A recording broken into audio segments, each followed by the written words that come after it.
We welcome you to the January the 31st. I didn't know the date until I read it. I sort of lost track of time here. Meeting of our House Full Transportation Committee. We look like we got a packed house today. We thank everyone for being in attendance. We have some special guests with us today. We have our clerk, Emma's parents, I think, are here. Emma, would you introduce your parents, please?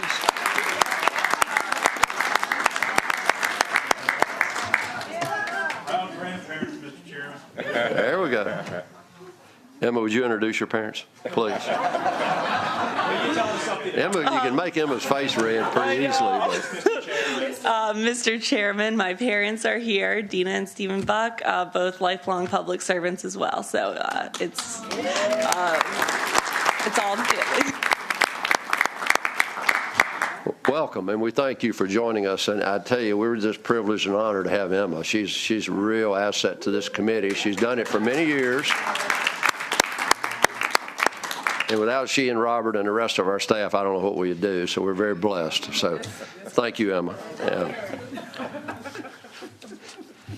So, Mr. Clerk, can we call roll, please?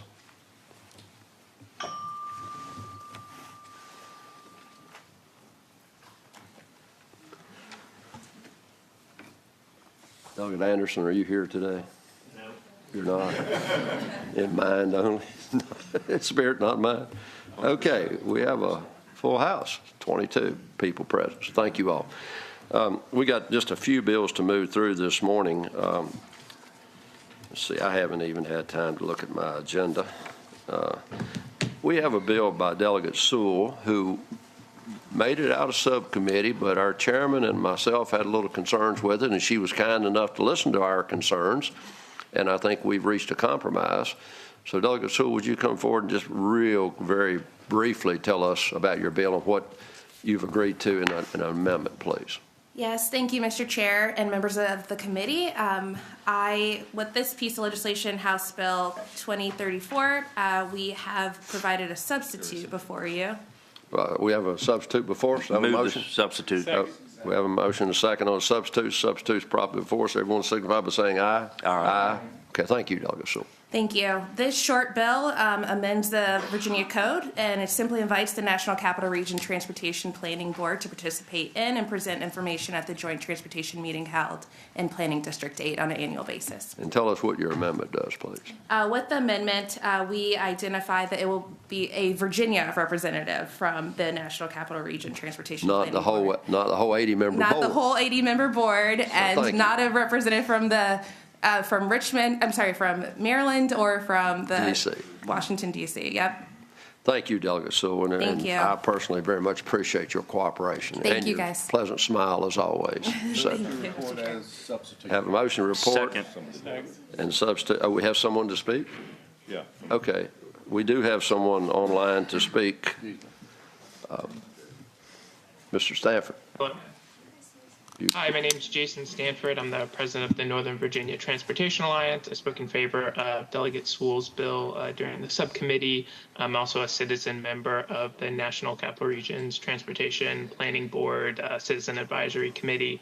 I just wanted to say I think especially the virtual component of this legislation is really important. I've been to this meeting a number of times.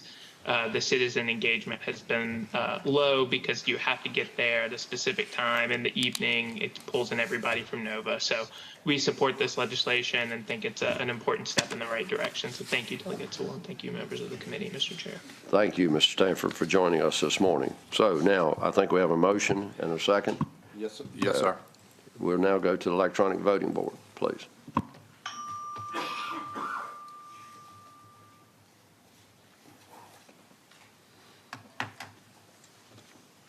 Okay, your bill reports 22-0, Delegate. Thank you kindly. Thank you, Mr. Chair. Yes, ma'am. Okay, now we'll move to subcommittee number 3 report. Delegate LaRock, Chairman LaRock, please. Yes, Mr. Chairman. Subcommittee 3 met and passed one bill out, and that is House Bill 2423, the Chairman's bill, and that basically extends the privilege of being exempt from certain laws that relate to use of flashing red and white warning lights for emergency vehicles working at the MWA at the Washington Dulles Airport. The committee recommended 7-0, and I so move. Second. So we have a motion to approve a report and a second. Oh, I'm sorry, we have amendments? Yes. Okay. Motion to adopt as amended. Okay, Second. so we have a motion and a second to adopt the amendments and to report the bill as amended. Everyone go to electronic voting board, please. Did we adopt the amendments? I think we did. Good. Let's have a motion. We have a motion to adopt the amendments. Everyone signify by saying aye. Aye. Okay, the amendments are properly before us. Thank you, Robert. Okay, now we'll go to the electronic voting board.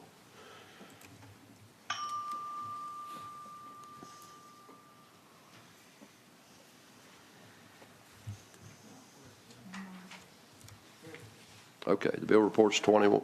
Oh, Delegate Ward? No. Yay. Delegate Ward is a yay. Okay. Thank you, Delegate Ward. Okay, the bill reports 22-0. Thank you all. Thank you, Chairman LaRock. Okay, now, is that all the bills you had, Delegate Rock, before your committee? That concludes the subcommittee 3 report. Okay. Yes, Mr. Chairman. So at this time, I do not see the patron. Oh, I do see the patron. Delegate Adams, please come forward. You have a bill to present. HB 2302. It's a Transportation Partnership Opportunity Fund. Delegate Adams. Yes, sir. Thank you, Chairman Austin and members of the committee. I appreciate you hearing this bill. I think it's the third one within 2 hours this morning.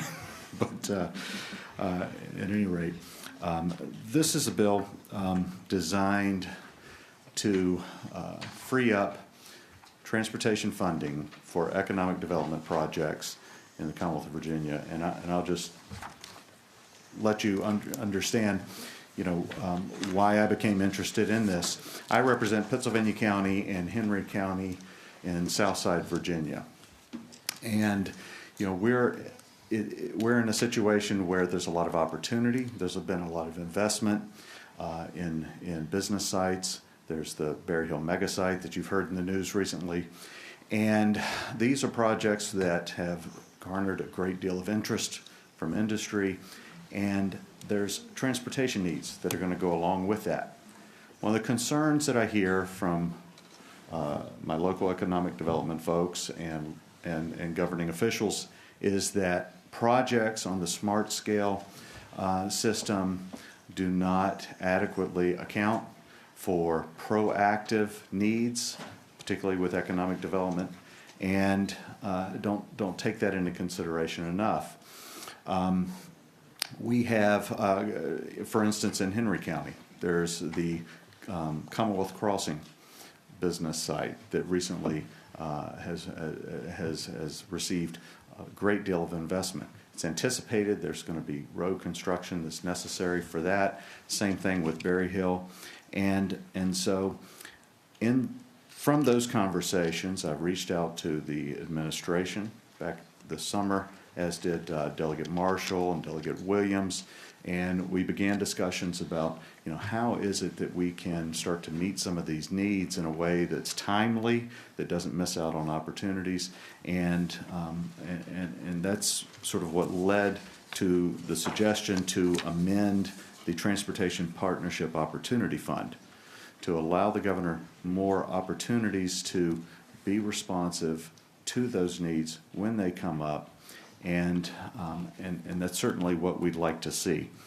I've asked that members of the administration, of course, be here to speak to the details of their proposal.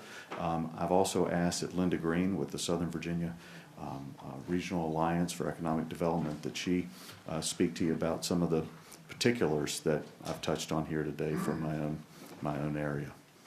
And so that's the bill that I have before you. Okay, Delegate Adams, I have an amendment in the nature of a substitute for your bill. Emma, would you report the amendment, please?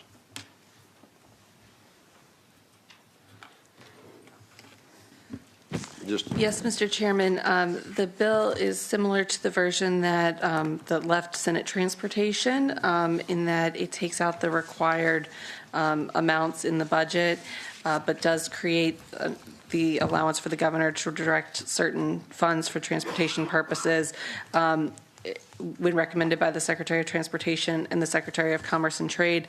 It also provides that if that transfer is in excess of $35 million, it would be subject to approval by the MEI Project Approval Commission.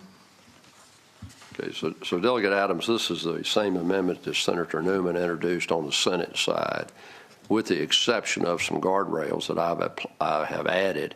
And those are that any expenditure exceeding $35 million, the governor will then bring it before MEI for approval.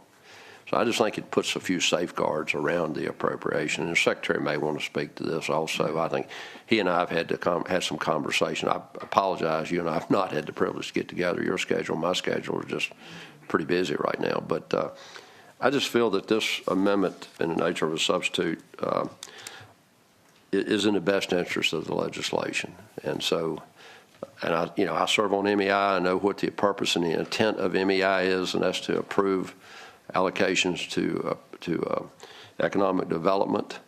I strongly support economic development, and I strongly support this legislation because with a pad-ready site, without the infrastructure in place to lead to the pad-ready site, it creates a lot of conflict and strife within the community. If we're going somewhere and we're building a pad-ready site and we don't have the necessary infrastructure improvements to manage the traffic and to accommodate getting to and from the site in a safe and reasonable fashion, I can understand where the communities will be upset. This legislation allows for that to happen, and it allows us to better prepare for economic development on those pad-ready sites, because when we bring industry there, those improvements have been made. So for that reason, that's why I have submitted this amendment. I'd like to hear the Secretary's comments, if you don't mind, Delegate. Thank you. In regard to the amendment.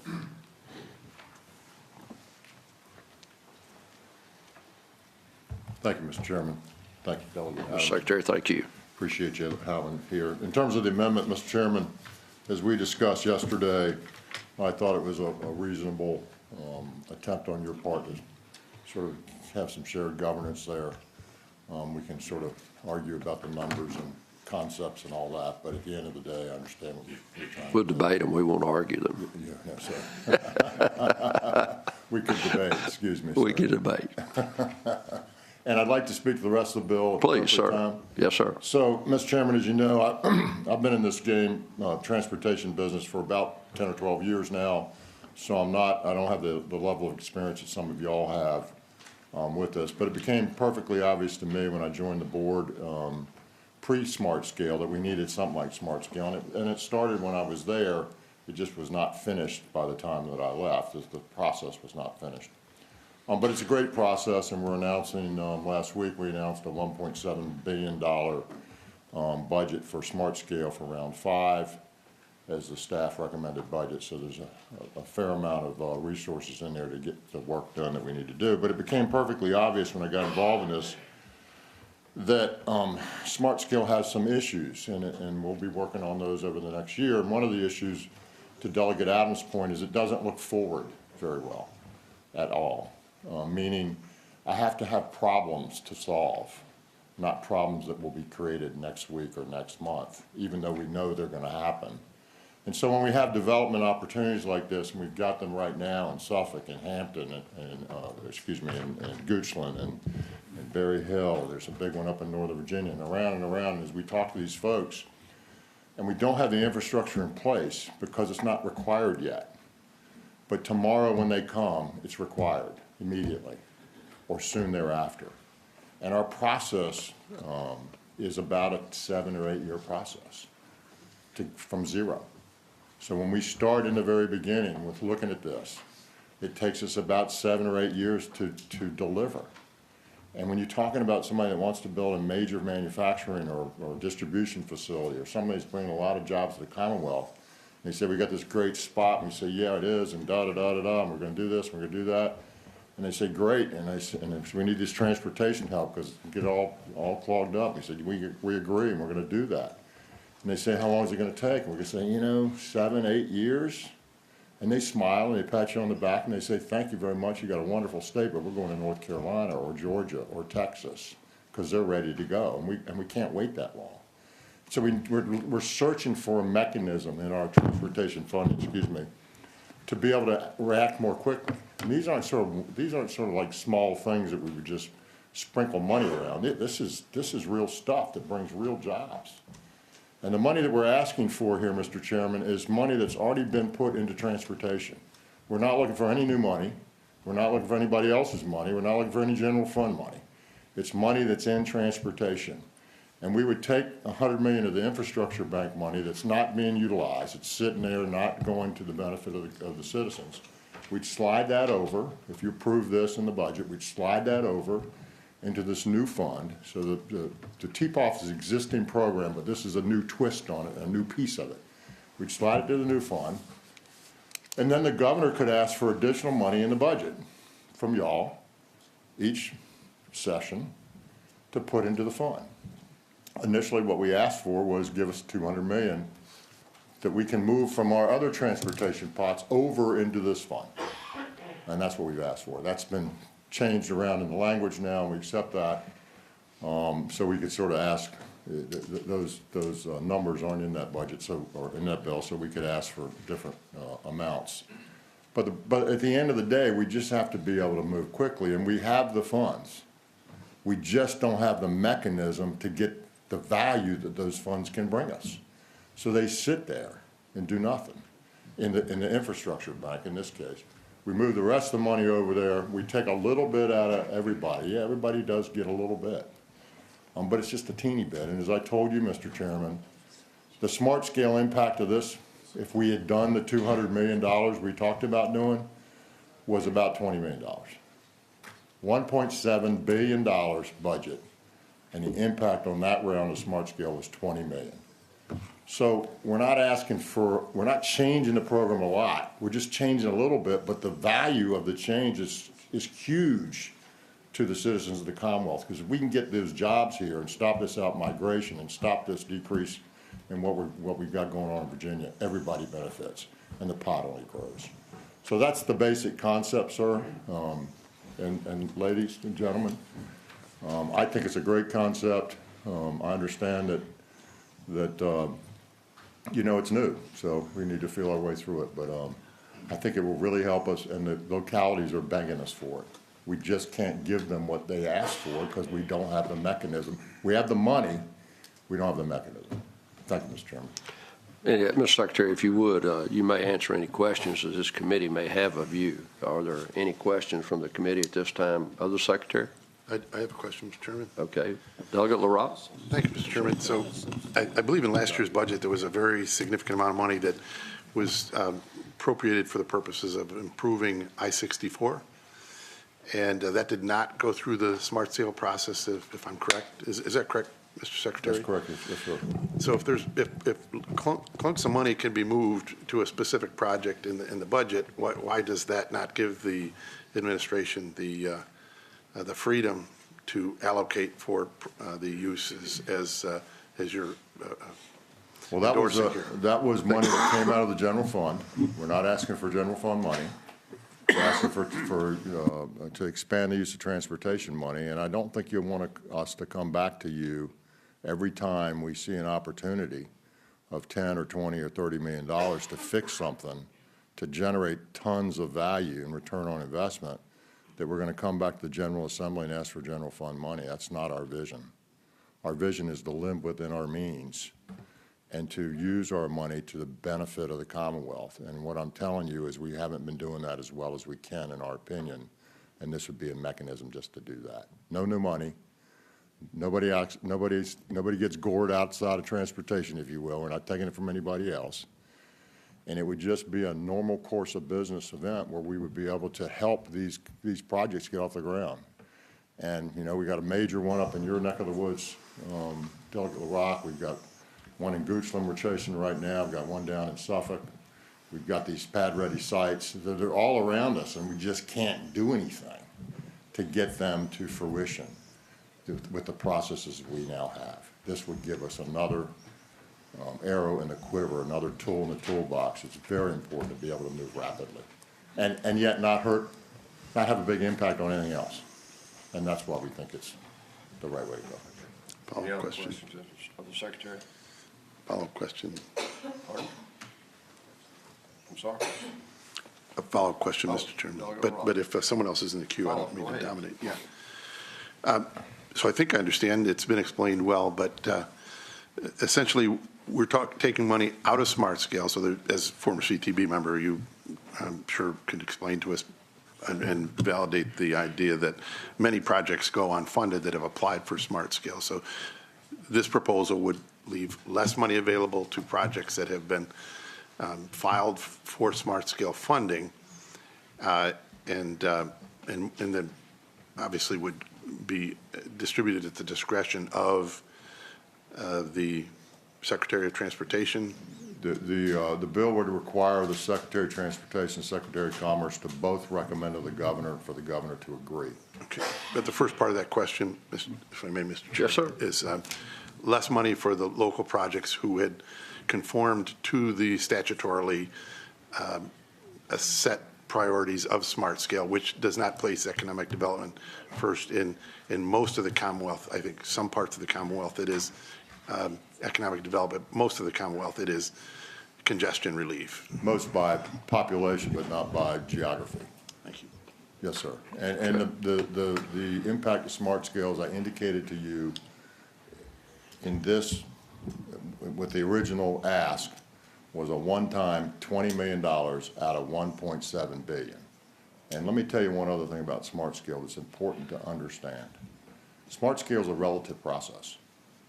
If you had 100 bad projects, which we don't, but if you did, and you put them through smart scale, you would fund bad projects because they're relative. There's no absolute bar. They're ranked against each other. That's the process. If there's 100 bad ones, you get 100 bad ones in the process, right? And then you have no good ones. And so, yes, smart scale is important. Yes, we want to keep it intact. Yes, there is an impact. It's very de minimis, and I don't think it does anything to upset the balance that we have, or the mechanism we have called smart scale. It's just insignificant to that. But it does impact it, yes, sir, 20 million on 1.7 billion in the next round. Okay. Delegate Bagby? Thank you. Thank you, Mr. Chair. Secretary, I'm struggling with a couple of things. One is the checks and balances on this, because a lot of the things that we've done, particularly in transportation, have been trying to work alongside one another to make these decisions, while understanding that we are only here full-time for a couple months. Yes, sir.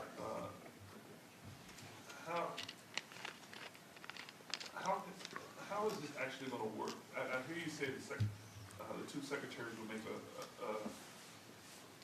recommendation to the governor, and all I hear in that is the governor's making the decision. Of course, yes, sir.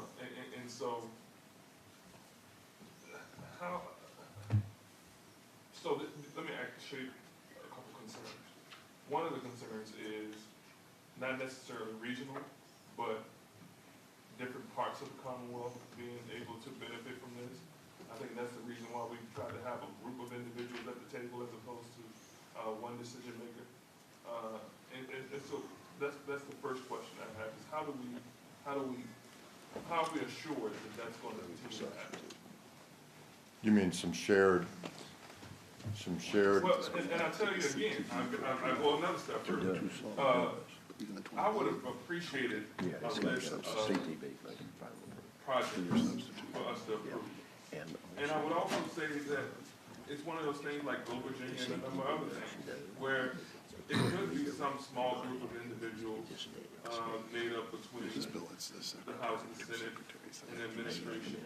Not a large group, a small group that can get together and approve projects. I would feel much better taking the money out of that pot and putting it in this pot if it was something of that nature. But as it's written, it looks like it's the governor making the decision. And I know this governor with all my heart. but, I mean, some other governor might come along. And I don't understand. Your point's well taken. I understand. Mr. Chairman. Then- Mr. Chairman. Yes, sir. Point of order. Have we moved the substitute No, yet? we've not moved the substitute. All right, so that way we can. I if we could- primarily wanted to have some discussion before we move the substitute. Let's ask if there's anyone else who wants to ask a question of the secretary or the patron. Well, there was a question. Oh, I'm sorry. Yeah, answer. There was a question of how are we gonna, how is that gonna work? Like, how are we gonna be partners in that? Well, as you indicated, as indicated in the substitute, there is an MEI component above 35 million, so anything that, any big thing, if you will, and you know, transportation is, everything's big. 35 million is not a big number in transportation. I understand it's a lot of money, but in transportation, it's not a lot of money. So anything above that is going to require under this substitute for that process to be included. I will also say this, Delegate Bagley, the smart scale process right now is designed and set under the tutelage of the General Assembly, but it's designed and set by the members of the Transportation Board. They developed the system with some guidelines, with some guidelines that you gave them. They can pick any project they want. Yeah. They can, today. No matter how it scores, those are the rules. We don't do that, right?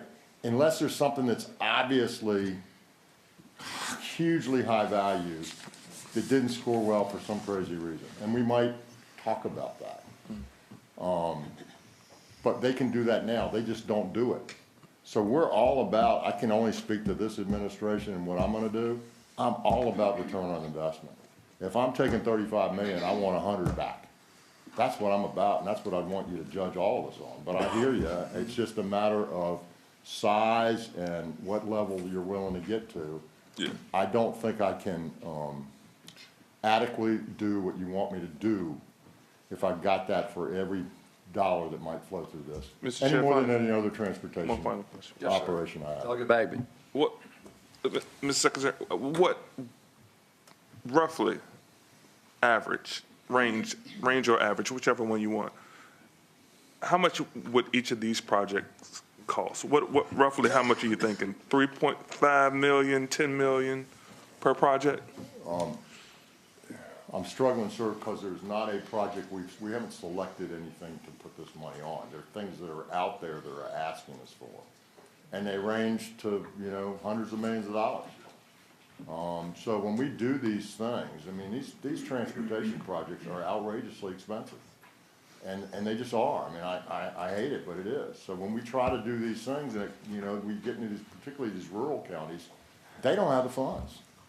And yet, if we get that and we get this infrastructure there, then they can generate the jobs. If the job, I mean, we're talking about jobs that are coming, not ones that we're hoping will come or pie in the sky. We're talking about somebody is coming to put in a job generator, and we're just helping them do it.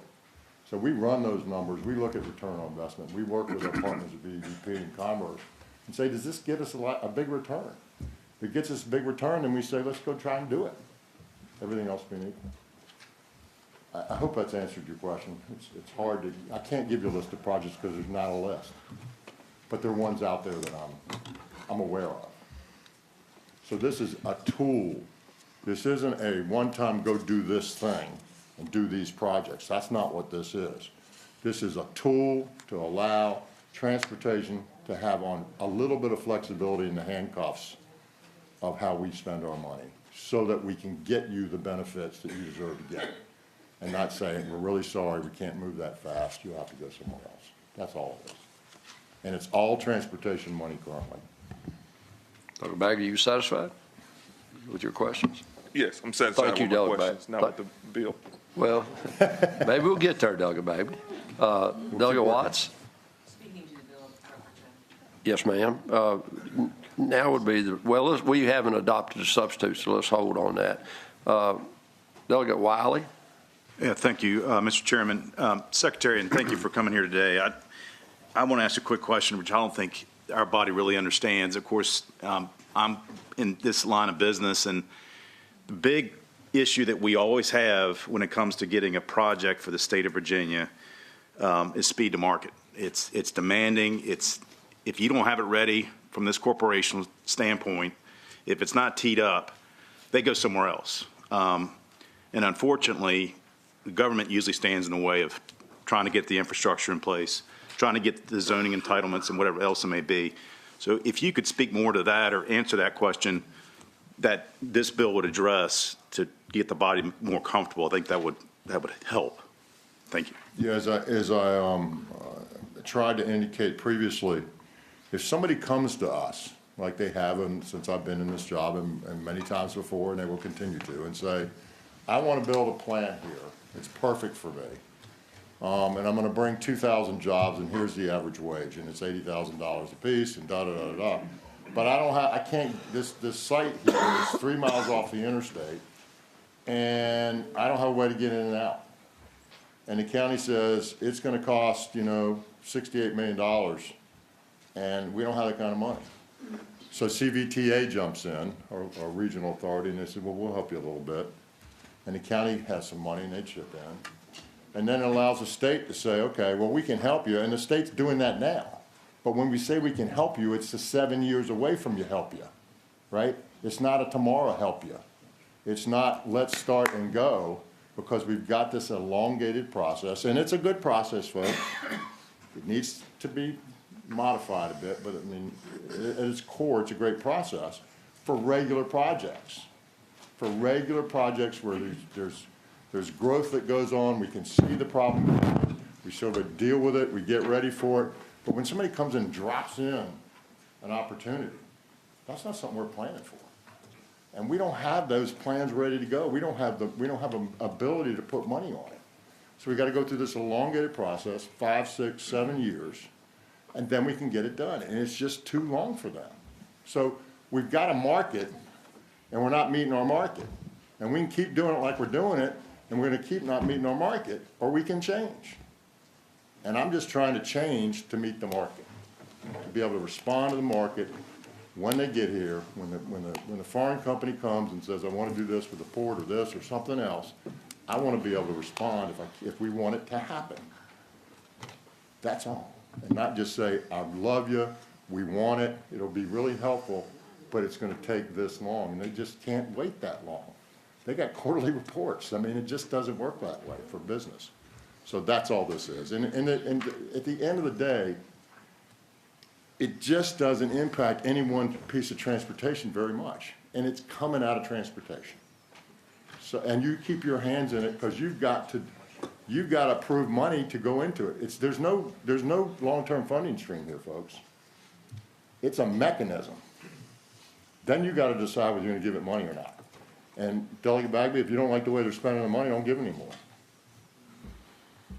Doug Bagby, I will say this goes for the authority of the House Appropriations and the Senate Finance, and the governor has to report if an appropriation is made back to the House Appropriations, Senate Finance, and the chair of Senate Transportation and the chair of House Transportation also.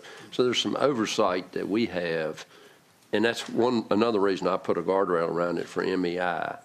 And then the CTB also would make an approval. It will go to the governor would make a recommendation to CTB, and the CTB would have the final say of the allocation. Now, they can't redirect the funds, but they can say yes or no to the appropriation. He can direct, it's our belief he can direct them, and they could decline it, but they couldn't move the money somewhere else.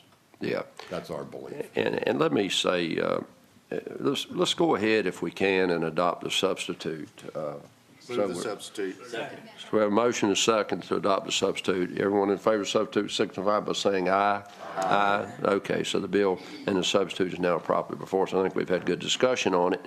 But I have Delegate Anderson signed up to speak, but before Delegate Anderson speaks, let me just say that I served 16 years in local government before I came here, and I've been here 10 years. And it's always been in Virginia the responsibility and the liability to develop economic development sites. And I've always struggled with that. And I see Jason Okubi there, the director of VEDP, shaking his head. And that's problematic. Right now in Botetourt County, there's a need. We have the property in an industrial park. There's a $16 million need for a pad to develop a pad-ready site, but they don't have the money. So as much as we're trying to grow that metropolitan area, we have the real estate. We have industry there, but we don't have the $16 million to build that pad-ready site. Previously, through my tenure on local government, there was an industrial access fund that allocated $200,000 to build a road in an industrial park. But within 2 years, you had to put an industry at the end of that road, or you had to pay that $200,000 back. That's what the Secretary and Director Akubi and the Governor's trying to do here.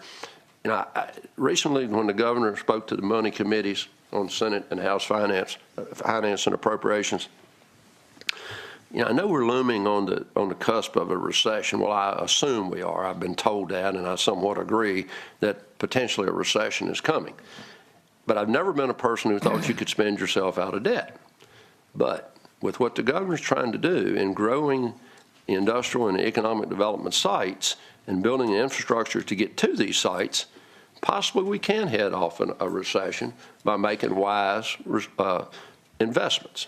And I appreciate the fact that the Governor has asked for money. Last year, we appropriated $150 million for site development, for economic development. This year, he's asked for $200 million and another $250 million in the following year for the same purpose.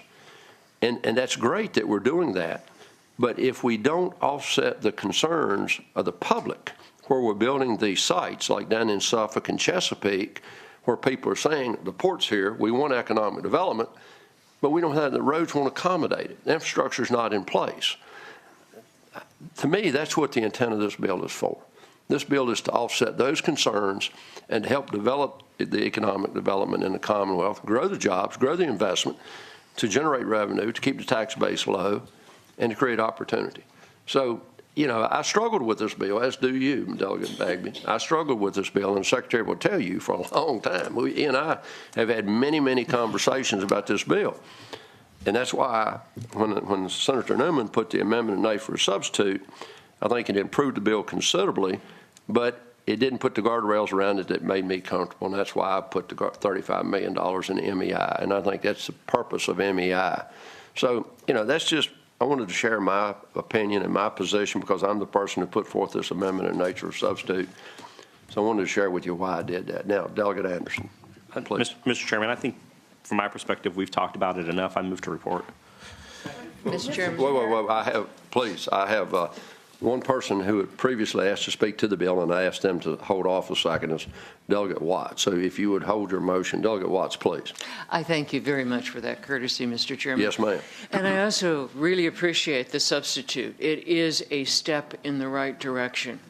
But I share the concern that you shared briefly with us as you spoke before the meeting with a one-term governor. Many, many years ago, when I forgot to introduce the leadership in the Hampton Roads area that was dominant in the General Assembly at the time, the governor that I was serving was absolutely appreciative when I stood up to the microphone and said, before I introduce the governor, because after all, governors come and go, let me introduce the truly important people in this room. And that governor appreciated it. And that governor, knowing that he would cut very few ribbons, put tremendous money into our transportation infrastructure. And indeed, it was 30 years before we increased the gasoline tax. 2013, we just restructured it. It wasn't until 2020 that we actually put in the kind of investment that we need to make in our infrastructure. I emphasize that because I've listened intently to this governor's perspective about our economic development. And I come away very much anchored by two aspects of it. We need to have speed to market ready sites. But that isn't something that you just throw here, throw there, throw there. There's got to be a structured, organized, ongoing development of this. And I believe, if I had a chance to study the substitute, that the guardrails from MBI would in fact provide a substantial amount of that. But I really chafe at the idea that we are losing population out of what has been the economic engine of the Commonwealth. out of Northern Virginia for reasons anything other than what certainly could be spoken to by many people in this room, congestion. Again and again and again and again for years and years and years. If you ask why you're going to move or you're thinking about moving, it's congestion.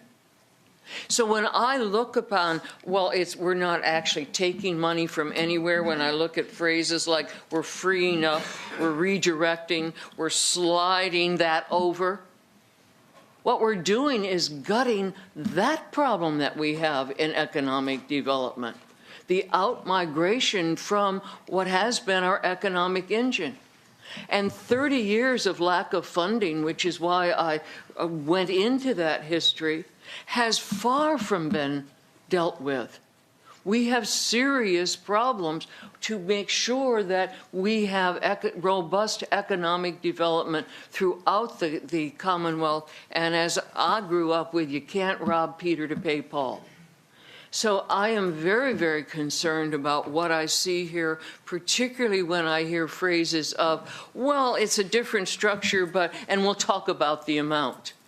Talking about the amount is, in fact, a very serious issue, as I've just addressed. So I'm looking for something that gives me the comfort level that we are doing on an ongoing basis, given the fact that Virginia is the only state that has a single-term governor, on an ongoing basis so we can have the economic development of the essential need for ready to speed to market, ready to go sites, and not just throwing it here and here without that kind of true structuring. Thank you, Mr. Chairman, for the courtesy. Yes, ma'am. Delegate Watts, we appreciate your comments. And before, I do have two gentlemen signed up to speak online. Let me go to those if we can. Mr. Stanford. Hi, Mr. Chair. Thank you for the opportunity to comment. Again, my name is Jason Stanford. I'm president of the Northern Virginia Transportation Alliance. We support this legislation for a couple of reasons. We think it's a wise use of our transportation dollars, that it could actually benefit Northern Virginia. There are projects up here that could benefit. And typically when we've had this type of process before, for example, the Amazon projects that came to Northern Virginia, we made the promise of putting those projects into place. But then after Amazon came, we struggled to figure out how to fund those projects, and it was unclear. And so we started going to all these different funding processes. We ultimately ended up taking CMAQ money from NVTA to fund some of the Amazon projects. So I think it makes a lot of sense to have a specific dedicated source of funding that can go towards that. And we think the impact to things like Smart Scale, the Secretary said $20 million, that's over a 2-year period. And only half of that money is statewide competitive grants. So, the impact is very small and the benefits could be very large for our region. So thank you for the time. We support the bill. Thank you, Mr. Stanford. And then Mr. Schall, are you online, please? No. He's not here? Okay. All right. Thank you. Is there anyone else who would like to speak to the bill? And someone in the audience? Yes, please. Thank you, Mr. Chairman. Members of the committee, I'm Mindy Carlin. I represent the city of Suffolk, and you heard reference to an economic development project in our city. We do have a project that has been approved by our council, but to support an infrastructure or support a project to support the port, transportation, logistics. However, there are significant infrastructure needs associated with that. And so we've been able to fund the first phase through funding from the developer, from the city, and from the Port of Virginia, but we simply don't have a mechanism, as we've heard today, to fund any of the subsequent steps for that project. So right now we have a request for the second phase, which would allow us to do utility relocation and right-of-way acquisition. And so having this mechanism that the Secretary has in partnership with the Secretary of Commerce and Trade to be able to move forward projects like this that will so significantly benefit the region, but also for the project is 460 and Route 58 really has become a major infrastructure corridor for truck traffic going all the way up to Henrico. And so we simply just don't have the tools to be able to support projects like the specific project that we want to advance in Suffolk. So we urge your support of the bill. Thank you. Thank you. And yes, ma'am. Chairman Austin, I'm Linda Green. I'm with the Southern Virginia Regional Alliance, which is an area that markets from Danville, Pennsylvania, Halifax, Patrick counties, and Martinsville, Henry County. When you look at this area, the Southern Virginia megasite at Berry Hill is a 3,528-acre megasite. It's over 14 years of investment from the localities, the state, in this site so far. And with that $290 million includes educational infrastructure, things that economic development funds have been removed and given to the schools to support this project. Over the last year and a half, the site received a certification from Quest, which was the former Sweeney highest certification that a large megasite can receive. With that, the prospects that are coming, many you've heard about, we are now the finalist in those sites for selection. But when they sit there unanimously, those projects have demanded 4-lane access to Highway 58, which would take them directly to future I-785 and the 4085 corridor. That doesn't sound like a lot, but right now they travel 2 lanes for 5 miles. That difference in 4-laning the 2.5-mile connector means the difference in whether or not they will consider our site. And they have repeatedly said, in order to come, the 4 lanes necessary. But the locality can't do that alone. So that's where these transportation funds would make a difference. But I think return on investment is the important thing discussed here.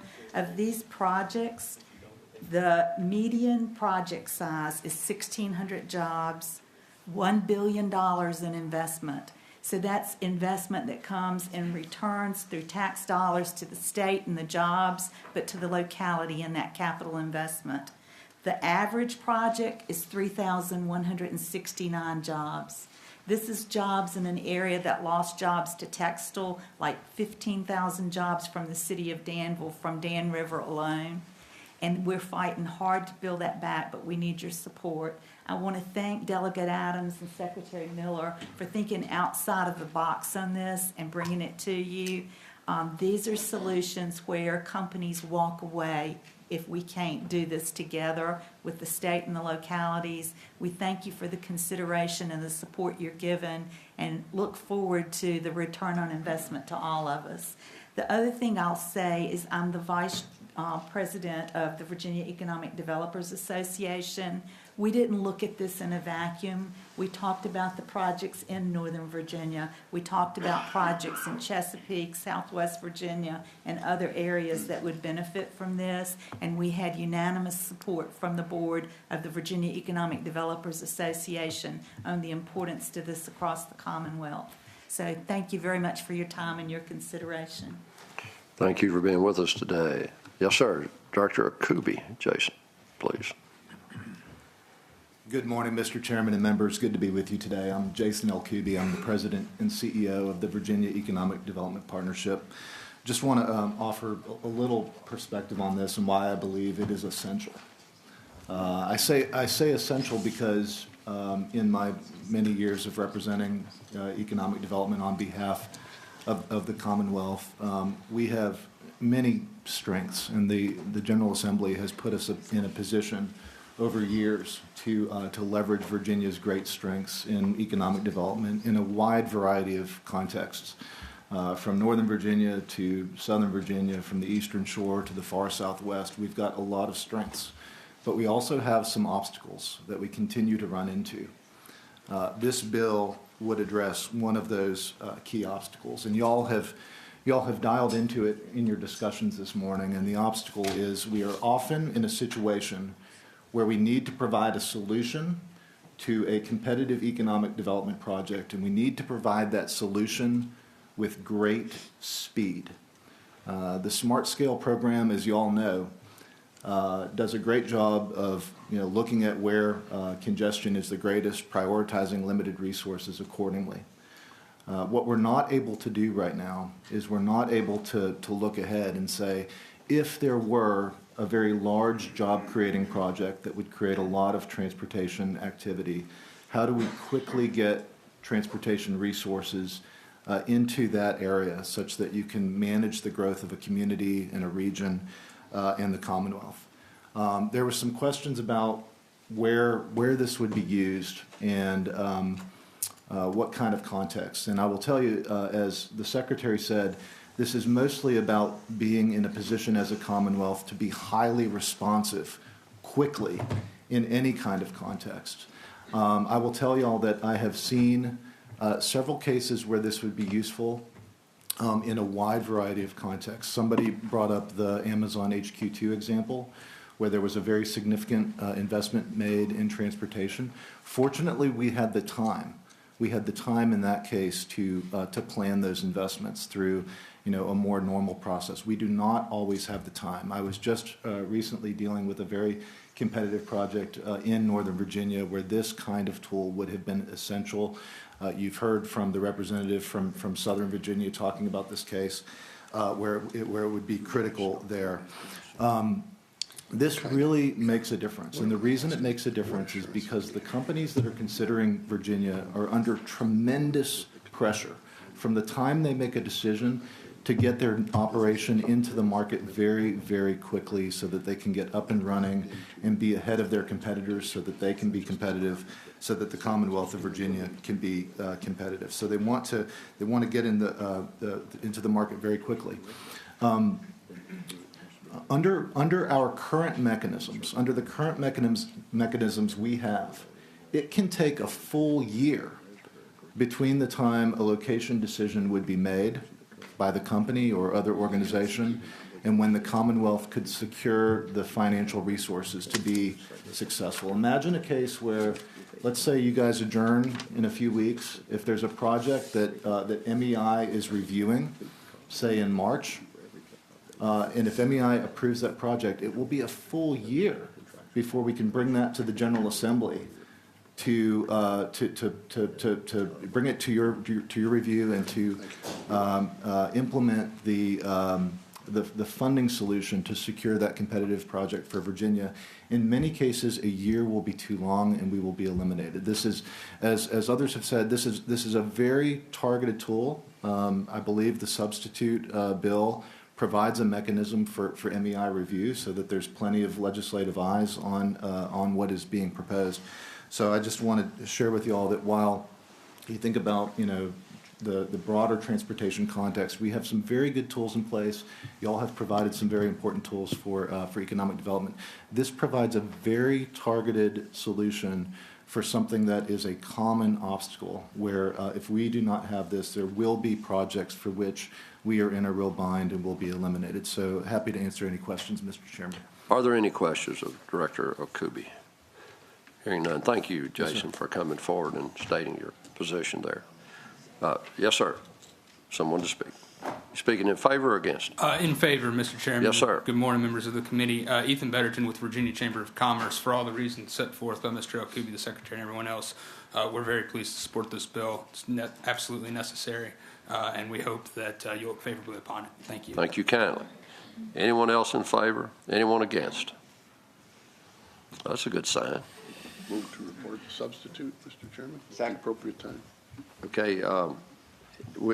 In your motion, sir, would you include and send up to refer to appropriations? So restate your motion, please.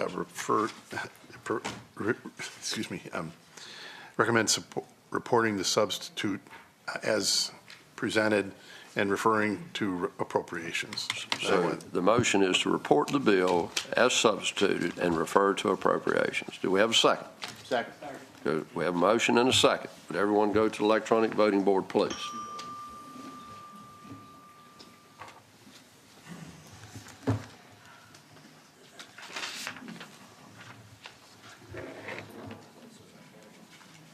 Doug Watts, you voted? Okay.